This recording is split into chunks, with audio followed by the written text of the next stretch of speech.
Lomber lordozun artışının ve anterior pelvik tiltle olan ilişkisini biyomekanik ve anatomik olarak ele alalım. Neden oluştuğunu anlatalım. Esasında en yaygın neden olarak uzun oturma sürelerinden bahsetmiştik. Uzun süre oturunca ne oluyor peki?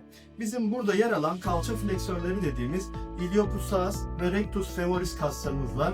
Uzun süre oturduğumuzda bu kaslar kısa pozisyonda kalıyorlar ve kaslarımız elastik bir yapıdadır ve uzun süre kısa pozisyonda kaldıkları zaman boyları kısalırlar ve bu kasların boyları kısaldığında oturma pozisyonundan ayağa geçtiğinde bu kasların öndeki kalça fleksörlerin kısa ve ayağa kalktığında kısa olduğu için pelvisi öne doğru çekiyor. Yani anterior pelvik tilt yönünde bir çekim kuvveti uyguluyor bu. Nörolojik bir kural olarak bu öndeki kalça fleksörlerinin antagonisti olan gluteus maximus'lar bu taraf kaslar çok aktif olduğu için resiprokal inhibisyon denilen durumdan dolayı gluteal kaslarda nöronal olarak inhibisyon mekanizması devreye giriyor ve gluteal kaslar zayıflamaya başlıyor.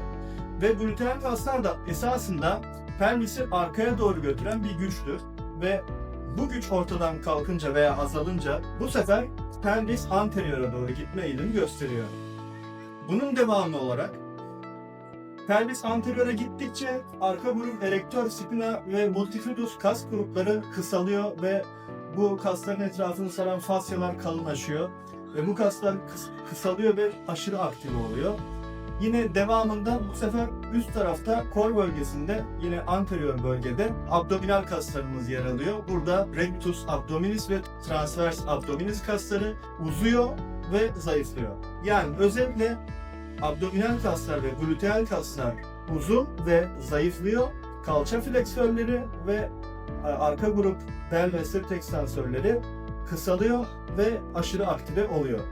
Buna alt çapraz sendromu deniyor.